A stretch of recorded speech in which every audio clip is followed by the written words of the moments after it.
हैं live India हर पल। नमस्कार, लाइव इंडिया में आपका स्वागत है। मैं सम्राट। उत्तर प्रदेश के मुख्यमंत्री योगी आदित्यनाथ ने 9 चयनित नर्सिंग अधिकारियों के नियुक्ति पत्र वितरण कार्यक्रम को संबोधित करते हुए कहा कि नर्सिंग का जो पेशा है ये सेवा और संवेदना का पेशा है। आपकी सेवा और संवेदना जब मरीज के साथ सहयोगी बनती है तो उसके परिणाम भी हम सभी के सामने आते हैं। उसी सेवा के साथ आपको जोड़ने के लिए आज यह कार्यक्रम राज्य सरकार ने आगे बढ़ाया है। अब वो दिन दूर गए जब हम मानते थे कि नर्सिंग या मेडिकल कॉलेज खोलकर क्या होगा। उन्होंने कहा कि मैं आज के दिन ये मान सकता हूं कि मेडिकल की पढ़ाई महंगी हो सकती है, लेकिन नर्सिंग एक ऐसा क्षेत्र है जिस क्षेत्र में डिग्री लेने वालों का प्लेसमेंट 100% सुरक्षित है। भारत के नर्सिंग प्रोफेशनल्स, उन्होंने कहा कि भारत के नर्सिंग प्रोफेशनल्स की मांग दुनिया भर में कि सेवा भाव है, यानी ये नर्सिंग का जो एक पेशा है ये सेवा का है, संवेदना का भी है। और आपकी सेवा और संवेदना जब मरीज के साथ सहयोगी बनती है तो उसके परिणाम भी हम सबके सामने आते हैं। और उसी सेवा के साथ आज आपको जोड़ने के लिए एक विश्वास के साथ एक कार्यक्रम आज राज्य सरकार ने आगे बढ़ाया है। स्वाभाविक रूप से अब उस दिन दूर गए जब हम लोग ये मानते थे कि मेडिकल कॉलेजेस खोल के क्या होगा, नर्सिंग कॉलेजेस खोल के क्या होगा। और मैं आज के दिन पर इस बात को मानता हूं कि मेडिकल की पढ़ाई महंगी हो सकती है निजी क्षेत्र में, लेकिन नर्सिंग एक ऐसा क्षेत्र है जिस क्षेत्र में, यानी आज के दिन पर दुनिया के अंदर कोई एक ऐसा क्षेत्र जिसमें हम मान सकते हैं कि 100% गारंटी दी जा सकती है कि अगर उसने अपनी डिग्री ली है तो उसका प्लेसमेंट भी 100% सुनिश्चित है। और वह नर्सिंग का क्षेत्र है जिसमें यह गारंटी आज के दिन पर दी जा सकती है। और ये मांग केवल यहीं पे नहीं हो रही है, आज नर्सिंग प्रोफेशनल्स की मांग केवल भारत में नहीं है, भारत के नर्सिंग प्रोफेशनल्स की मांग दुनिया भर में है, दुनिया भर में। अभी मैं हाल ही में जापान गया था, भारी पैमाने पे वे डिमांड कर रहे हैं, जर्मनी में डिमांड कर रहे हैं, कोरिया में डिमांड कर रहे हैं। आप यूरोप के तमाम देशों में जाएंगे, वहां पर भारत के नर्सिंग प्रोफेशनल्स के बारे में लोगों के मन में एक भाव है कि हां वे आएंगे, अच्छा कार्य करेंगे। और उस भाव के साथ आज आपको जोड़ने के लिए कि उत्तर प्रदेश के अंदर हम अपने मेडिकल कॉलेजेस में, अपने चिकित्सा संस्थानों में नर्सिंग केयर की बेहतरीन सुविधा उपलब्ध करा सकें, आज इसलिए सरकार आपको यहां पर अपनी सेवाओं के साथ जोड़ रही है। और चिकित्सा शिक्षा विभाग आज आपको यह नियुक्ति पत्र यहां पे उपलब्ध करवाने का कार्य कर रहा है कि लोक सेवा आयोग से आप लोगों का चयन हुआ है। आगे बढ़ेंगे। शिवसेना यूबीटी सांसद संजय राउत ने पश्चिम बंगाल की मुख्यमंत्री ममता बनर्जी के बयान पर कहा है कि जिस तरह से प्रधानमंत्री नरेंद्र मोदी और चुनाव आयोग मिलकर पश्चिम बंगाल के प्रशासन में हस्तक्षेप कर रहे हैं, उसके बाद और क्या कहा जा सकता है। बाहर से अधिकारी लाए जा रहे हैं, वहां पर लोगों द्वारा चुनी गई सरकार है, लेकिन आप वहां एक तरह से वहां पर अघोषित राष्ट्रपति शासन लगा रहे हैं। ममता बनर्जी ने क्या कहा है ये मैंने सुना नहीं है, लेकिन जिस तरह से प्रधानमंत्री मोदी जी और चुनाव आयोग मिलकर पश्चिम बंगाल में हस्तक्षेप कर रहे हैं प्रशासन में, उसे और क्या बोल सकते हैं। बाहर से अधिकारी लाकर, चाहे डीजी हो, चाहे चीफ सेक्रेटरी हो, चाहे पुलिस सुप्रिटेंडेंट हो, ये तो घुसपैठियाई है ना।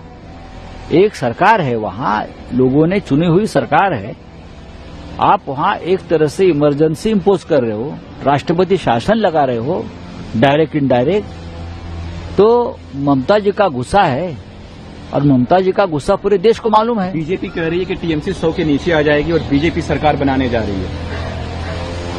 देखो, बीजेपी तो अमेरिका में भी सरकार बना सकती है, बीजेपी इजराइल में भी सरकार बना सकती है, और बीजेपी ऊपर मंगल पे भी सरकार बना सकती है। बीजेपी नेता शहजाद पूनावाला ने हिमाचल प्रदेश बजट 2026 पर कहा है कि हर साल बजट बढ़ता है, लेकिन पहली बार हिमाचल प्रदेश का बजट घटा है।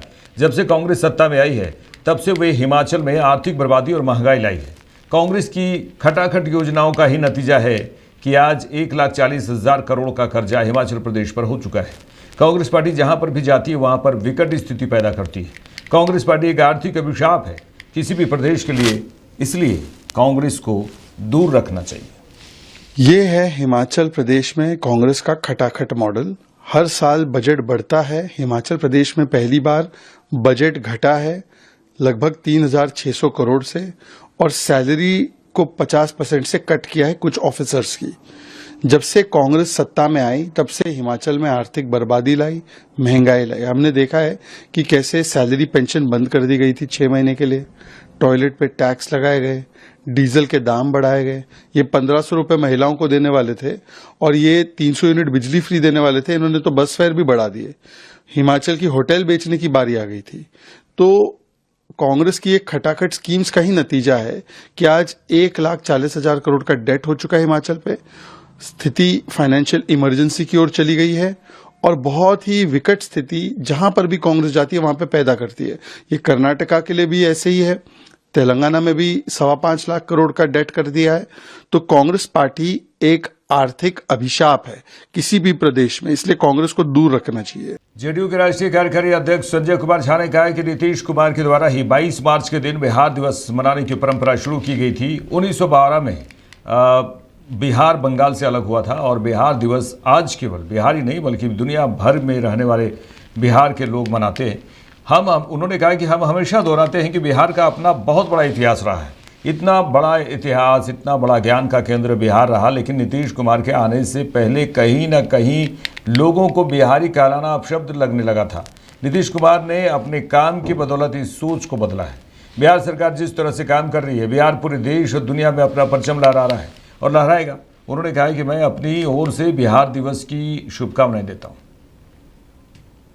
देखिए, ये बिहार दिवस नीतीश कुमार जी के द्वारा ही शुरू किया गया था। 22 मार्च को बिहार दिवस 1912 में हम लोग बंगाल से अलग हुए थे और आज बिहार दिवस से बिहार ही नहीं, देश दुनिया में जहाँ भी बिहार के लोग हैं वो बिहार दिवस मनाते हैं।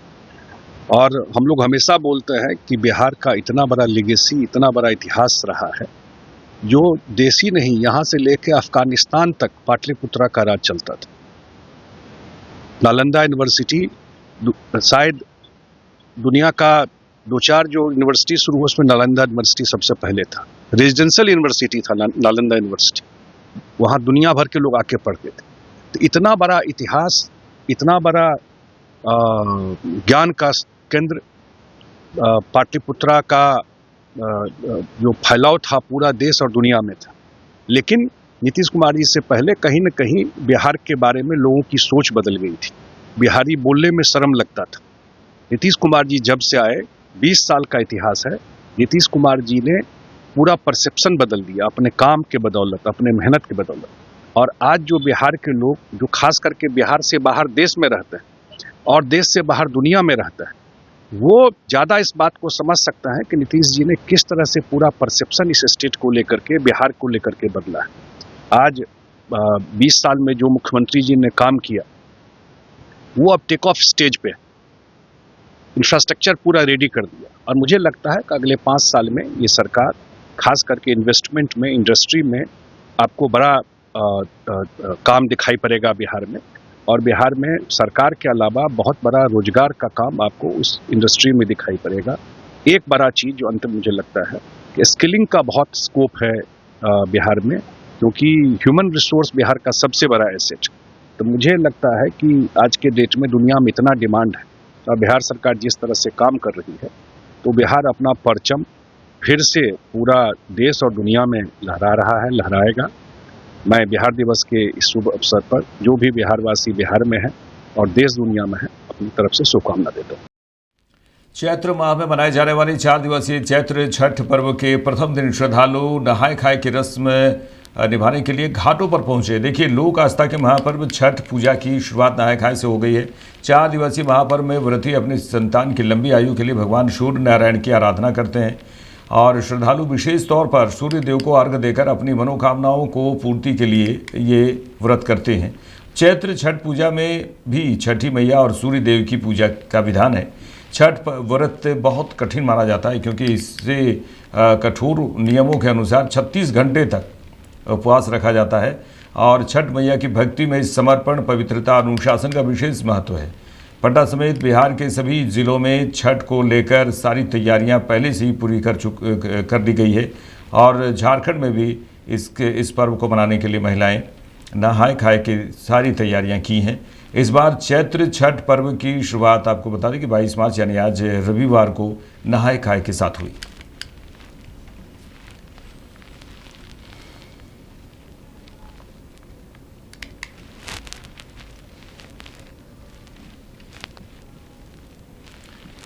चलिए आगे बढ़ेंगे। समाजवादी पार्टी सांसद धर्मेंद्र यादव ने पश्चिम बंगाल विधानसभा चुनाव पर कहा कि बंगाल के चुनाव में टीएमसी और ममता बनर्जी की ऐतिहासिक जीत होगी क्योंकि उन्होंने बंगाल की जनता के लिए लगातार काम किया है।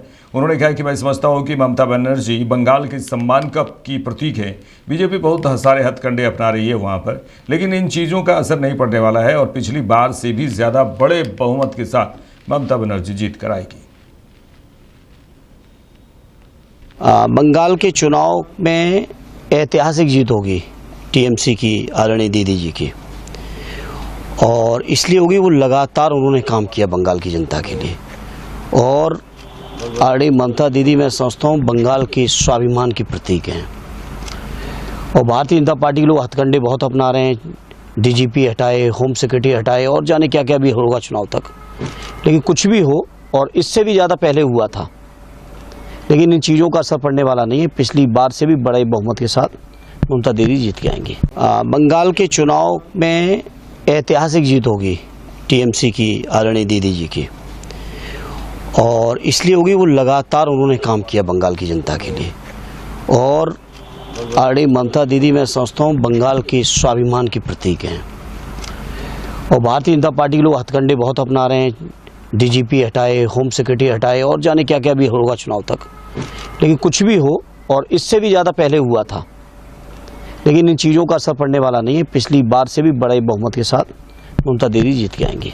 बंगाल के चुनाव। खड़गपुर सदर विधानसभा सीट से बीजेपी उम्मीदवार दिलीप घोष ने टीएमसी सांसद शत्रुघ्न सिन्हा के बयान पर कहा कि ममता बनर्जी अपनी पार्टी के कार्यकर्ताओं को बचाने में लगी हुई है और शत्रुघ्न सिन्हा ममता बनर्जी को बचाने में लगे हुए हैं। कुछ भी हो जाए, ये लोग सरकार नहीं बचा पाएंगे। इस तरह की घटना से हाथ धो लेना क्या एक सांसद को ये शोभा देता है? ममता बनर्जी में यदि थोड़ी भी मानवता है तो उन्हें इस प्रकार की घटना के बाद इस्तीफा देना चाहिए था। बार बार इस तरह की घटनाएं जो हो रही है, कौन इसका जिम्मेदार है? बनर्जी अपने पार्टी के वर्कर, अपने कर्मचारी को बचाने में लगी हैं और शत्रुघ्न सिन्हा ममता बनर्जी को बचाने लगी है। कुछ भी हो जाए, ये लोग सरकार भी नहीं बचा पाएंगे। इस प्रकार अमानवीय घटना होती है, उससे हाथ धो लेना ये कहाँ तो कि प्रशासक का काम आता है। एक एमपी का ऐसे शोभा देता है क्या? कौन दायी है? नहीं है। करो तो चुनाव। सरकार में जो है ममता बनर्जी का अगर थोड़ा भी मानविकता है, उनको रिजाइन करना चाहिए। इस प्रकार घटना के साथ बार बार अमानवीय घटना हो रही है। कौन जिम्मेदार है? कौन किसको बचा सकता है? जनता नहीं बचना नहीं देगा। बनर्जी अपने पार्टी के वर्कर, अपने कर्मचारी को बचाने में लगी हैं और शत्रुघ्न सिन्हा ममता बनर्जी को बचाने लगी है। कुछ भी हो जाए, ये लोग सरकार भी नहीं बचा पाएंगे। इस प्रकार अमानवीय घटना होती है, उससे हाथ धो लेना ये कहाँ तो कि प्रशासक का काम आता है। एक एमपी का ऐसे शोभा देता है क्या? कौन दायी है? नहीं है। करो तो चुनाव। सरकार में जो है ममता बनर्जी का अगर थोड़ा भी मानविकता है, उनको रिजाइन करना चाहिए। इस प्रकार घटना के साथ बार बार अमानवीय घटना हो रही है। कौन जिम्मेदार है? कौन किसको बचा सकता है? जनता नहीं बचना नहीं देगा। बनर्जी अपने पश्चिम बंगाल की मुख्यमंत्री ममता बनर्जी के बयान पर बिहार विधानसभा अध्यक्ष प्रेम कुमार ने कहा कि मैं उनके इस बयान की निंदा करता हूं। वे प्रधानमंत्री के लिए जिन शब्दों का इस्तेमाल कर रही हैं, उसके लिए उन्हें माफी मांगनी चाहिए। बंगाल में बड़े पैमाने पर टीएमसी के राज में लंबे समय से रह रहे घुसपैठियों को लेकर जो जांच पड़ताल की जा रही है, उसकी बौखलाहट में वे इस तरह के बयान दे रहे हैं। उनके इस बयान की मैं निंदा करता हूँ जाकर के, और माननीय प्रधानमंत्री के बारे में जो शब्द का इस्तेमाल कर रही हैं, उसके क्षमा उन्हें मांगना चाहिए। और जिस तरह बंगाल में बड़े पैमाने पर लंबे समय से कांग्रेस के राज में, तृणमूल कांग्रेस के राज में घुसपैठिया जो रह रहे हैं, उसको अब चुनाव आयोग के स्तर पर जांच पड़ताल जब की जा रही है, बौखलाहट स्तर की बात बोल रही हैं, उनको इसके लिए देश की जनता से माफी मांगनी चाहिए। उनके इस बयान की मैं निंदा करता हूँ जा करके, और माननीय प्रधानमंत्री के बारे में जो शब्द का इस्तेमाल कर रही हैं उसकी क्षमा उन्हें मांगना चाहिए। और जिस तरह बंगाल में बड़े पैमाने पर लंबे समय से कांग्रेस का राज में, तृणमूल कांग्रेस के राज में घुसपैठिया जो रह रहे हैं, उसको अब चुनाव आयोग के स्तर पर जांच पड़ताल जब की जा रही है, बौखलाहट स्तर की बात बोल रही हैं, उनको इसके लिए देश की जनता से माफी मांगनी चाहिए। उनके इस बयान मेरे साथ इस बुलेटिन में इतना ही। देश दुनिया की तमाम खबरों के लिए देखते रहिए लाइव इंडिया। नमस्कार।